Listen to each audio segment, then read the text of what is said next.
Je pars vers la terre de la liberté, au-delà du monde des opprimés. Oh toi mon frère, entends-tu? Je parle maintenant convaincu. Dis-moi où est la terre des merveilles. Dis-moi où est le nouveau soleil. Je pars vers la terre de la liberté, au-delà du monde des opprimés. Je vois l'autre terre remplie de lumière. Ma vie est un voyage vers le mystère. Oh toi mon frère, entends-tu? Bon voilà, il y a un côté très, très sombre, très sombre qui apparaît. Mais ce côté sombre, effectivement, c'est la philosophie occidentale. Et je suis en train de m'apercevoir de beaucoup de choses moi-même. D'abord qu'il faut arriver à ne pas la regarder, mais le problème, c'est qu'elle s'impose sans arrêt à nous comme critère de comparaison. Elle vient comme si elle était l'étalon, le patron, le critère, le critérium, le patron, le canevas, vous savez, ce qu'on doit suivre. Et toujours, elle est la référence, alors qu'elle n'est pas du tout la référence. Mais elle veut s'imposer comme étant la référence. Et en fin de compte, elle nous désespère. Parce que c'est une montagne d'ordures à traverser. Donc comment on fait? Alors qu'en réalité, on ne devrait pas la regarder et qu'on devrait s'occuper que de soi-même.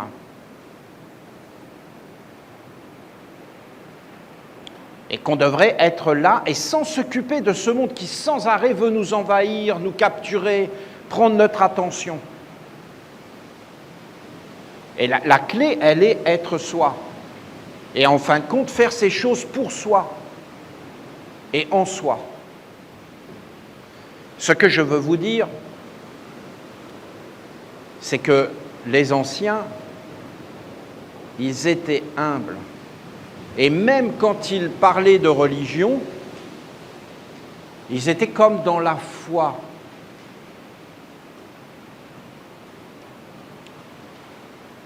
Les religieux savaient qu'il y avait le mal. Et ils essayaient de préserver en les maintenant dans l'ignorance pour pas qu'ils grandissent. Eux-mêmes étaient totalement possédés et ils le savaient.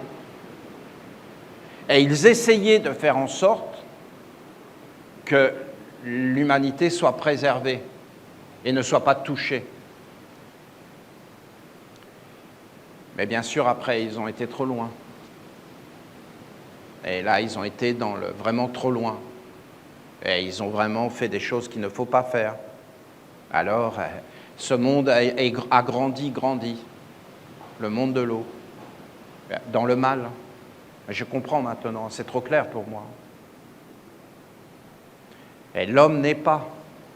Et ceux qui ont dit ça, c'est comment expliquer ça?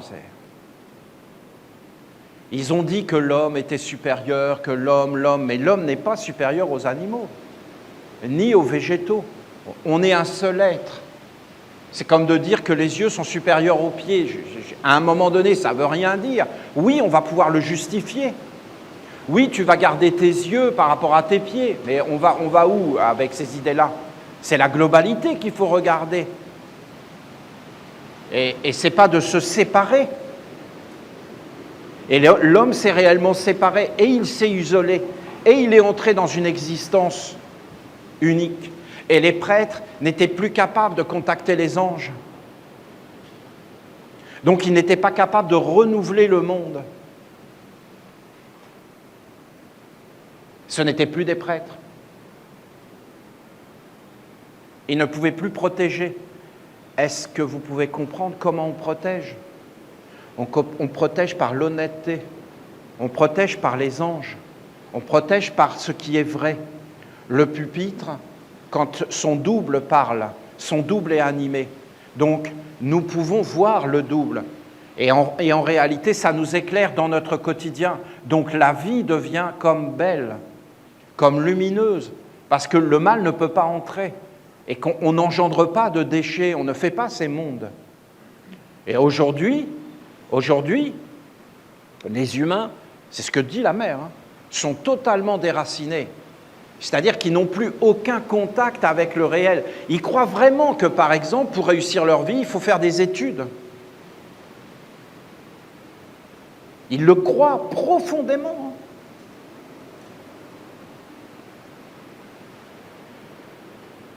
Alors qu'avant, on disait, mais c'est un truc de feignant.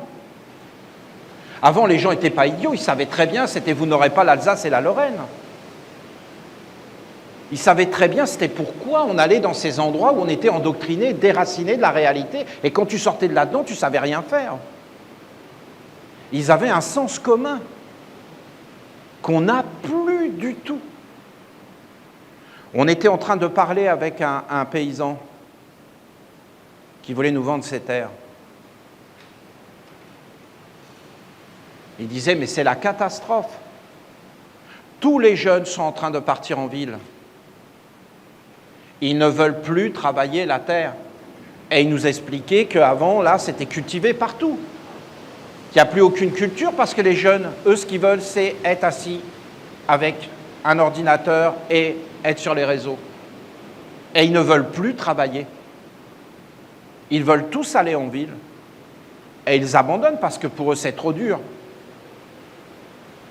Et en réalité, ils rentrent dans des mondes entièrement fabriqués et ils rentrent dans des mondes qui ne touchent plus le sol. Et là, ils ont des rêves, des choses. Je comprends. Vous avez deux façons de vivre.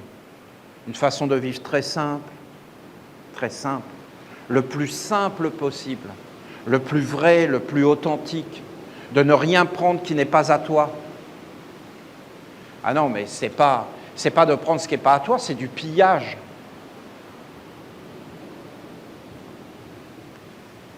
Soyons clairs, vous croyez que ça mène où? Le problème du vol, c'est que ça ne produit rien, le vol. Quand tu voles quelque chose qui n'est pas à toi, que tu n'as pas fait, ben, tu ne sais pas le faire. Et la personne qui l'a fait, ben, elle ne peut pas en profiter. Donc, en fin de compte, à la fin, elle ne le fait plus. Quand le vol est devenu une pratique d'État et un moyen de gouverner, à votre avis, ça finit comment? Ben, il n'y a plus rien et il n'y a plus de savoir-faire. Et il n'y a plus rien. Parce que le mensonge, le vol, ça ne conduit pas à la lumière. Le monde court à sa perte parce que, à votre avis, quand vous avez des mauvais dirigeants, il se passe quoi? Quand les aveugles guident les aveugles, il se passe quoi? Voilà ce que nous dit la mère. C'est ça qu'elle nous dit. On ne le voit pas parce qu'on est dedans. On est complètement dedans, on ne le voit pas. Je vous le dis, je l'ai toujours su, moi, personnellement. C'est un instinct. Un instinct. Et quand ils m'ont mis dans leurs écoles, là, mais je voyais, tout de suite, je voyais. Je pense que je ne suis pas vraiment un être humain. Je l'ai toujours pensé, oui. Et que je suis plutôt un animal, moi. Et que j'étais instinctif. Et que quand ils arrivaient 1 + 1 = 2, t'approches pas, toi, je te griffe. Tu comprends? Je peux vous dire que c'était un combat à mort, parce que je voyais très bien qu'il racontait n'importe quoi, le type là, qui ne savait pas de quoi il parlait. Oui, des fois, ils m'ont intéressé, oui. Quand ils ont commencé à parler de géométrie, oui. Oui, c'est intéressant, effectivement. C'est intéressant 5 minutes. Après, tu vois que le mec, il ne comprend rien du tout à ce qu'il raconte. Mais rien. Il ne fait que répéter. Autant passer un magnétophone. D'ailleurs, les jeunes, ils ont compris, ils vont se former sur Internet. Tous ces gens sont totalement obsolètes. Tout est obsolète dans ce monde-là. Tout, absolument tout. Il faut le voir. Alors que dans la nature, tout est parfait. Et que vous voyez bien que c'est beaucoup plus agréable un jardinier qui sait réellement planter des plantes, qui le fait vraiment, qui sait bouturer. Un être qui sait quand il parle, il sait de quoi il parle. Il le sait vraiment, il n'est pas en train de répéter ce qu'on lui a dit. Il s'est fait un corps, il l'a fait lui-même. Il est toujours humble. Quelqu'un qui fait vraiment les choses, il est toujours humble. Mais ce monde nous met dans un monde d'orgueil, mais c'est incroyable. Ils savent tout, ils sont meilleurs que tout le monde, ils savent tout faire, c'est les rois. Mais regardez les marchés avec leurs armées, leurs bruits de bottes. Ils sentent fort avec des armes, mais c'est ridicule. Mais c'est pitoyable. Tu te fais obéir parce que tu as une arme. Comment on pourrait respecter ça? Personnellement, je ne l'ai jamais pu. À l'intérieur, j'étais toujours en train de rigoler. Il faut quand même des valeurs. Des valeurs. Enlève ton arme et on va parler tous les deux.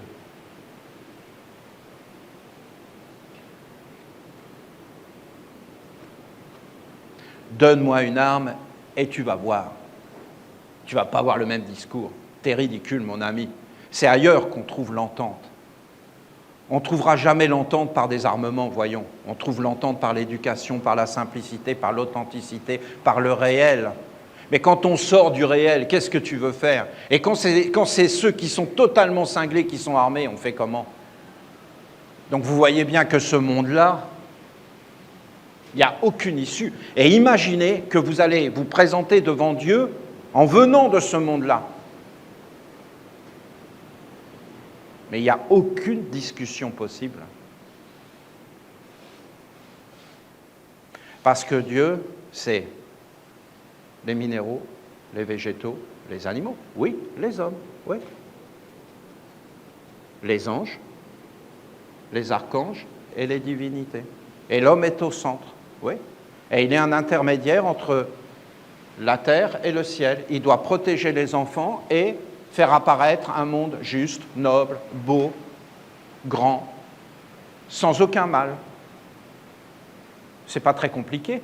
Après, si vous commencez à voir qu'il y a comme de l'orgueil, comme le désir de pouvoir, le désir d'être supérieur aux autres, et ainsi de suite, et que ça apparaît, et que pour arriver à être supérieur aux autres, je suis prêt à tout et à n'importe quoi, ben ça y est, vous êtes dans l'eau.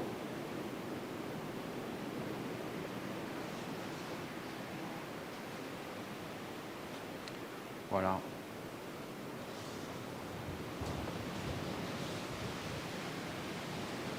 Et si on laisse cette eau être envahie et qu'on ne la nettoie pas, eh bien à la fin, vous êtes dedans, ça entre dans vos yeux. Comment contrôler ça? Vous vous rendez compte le savoir qu'il faut? La vigilance. Il ne faut jamais quitter son père et sa mère. Et il faut vivre toute sa vie dans l'humilité. Mais quand tu n'es plus là-dedans, c'est fini. Lisez mon livre sur les 10 commandements de Moïse. Vous ne pouvez pas imaginer la fierté que j'ai eue à l'écrire. Vous ne pouvez pas imaginer. J'étais en extase. Je suis super fier, je vous le dis. Les 10 commandements de Moïse, ils en ont fait des comédies musicales. C'est les 10 commandements de Moïse, 6000 ans.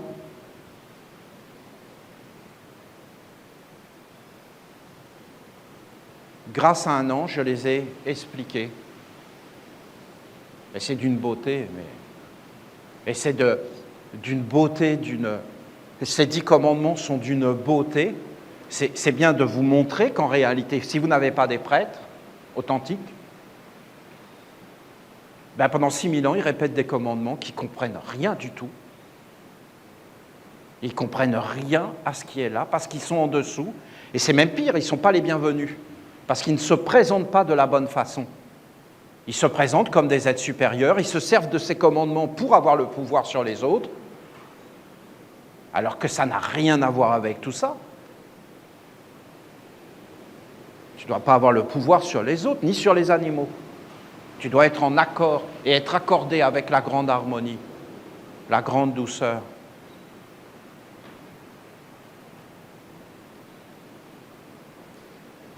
Moi, j'ai parlé avec les animaux.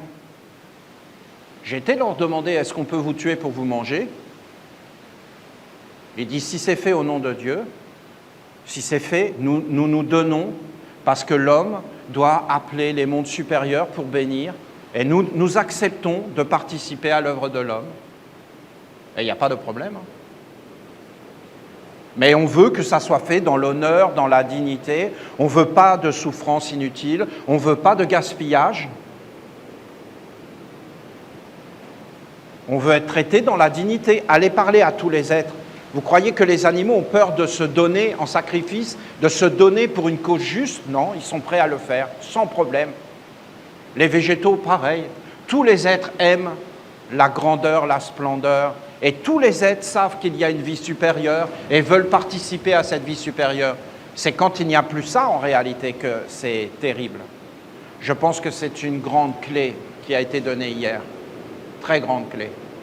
De parler de cette simplicité, de cette humilité, d'être posé, de ne pas surcharger sa vie d'un savoir inutile. Quand je regarde Jésus, quand il était jeune, il a énormément souffert de son père qui était dans le judaïsme et qu'il a voulu lui forcer le judaïsme. Et lui, il ne voyait rien là-dedans. Et donc, il ne le voulait pas. Et l'autre était vraiment perdu parce que c'était la tradition de ses ancêtres. Donc c'était noble. Vous voyez bien que ce n'est pas si simple.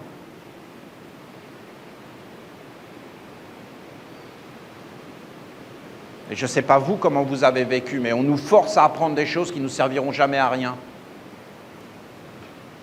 En réalité, on veut nous détruire et nous rendre faibles.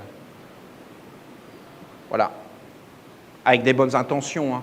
Mais dans le fond, si vous regardez bien, les êtres qui étaient derrière tout ça, c'était pas si joli que ça. Hein. Non, non, pas du tout, si vous regardez. Donc,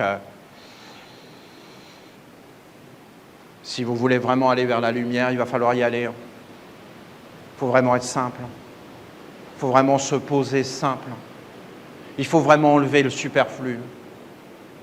Il faut vraiment savoir ce qu'on veut dans la vie. Vraiment, il faut le savoir. Et il ne faut pas se bercer d'illusions. Et il faut faire attention, en fin de compte, des êtres qui viennent te parler, parce qu'ils vont vouloir t'emmener à droite et à gauche, parce qu'ils veulent partager, hein, ça peut être généreux, mais ce n'est pas pour toi. Donc s'ils t'emmènent dans leur monde que ce n'est pas pour toi, et voilà, tu dois savoir ton monde, et il n'y a pas de jugement.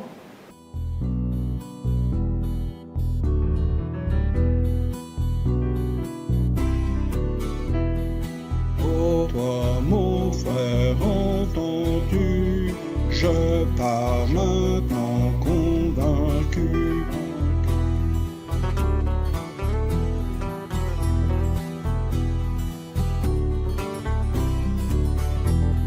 Je pars vers la terre de la liberté, au-delà du monde des opprimés.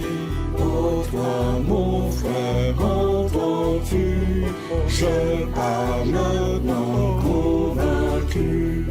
Dis-moi où est la terre des merveilles.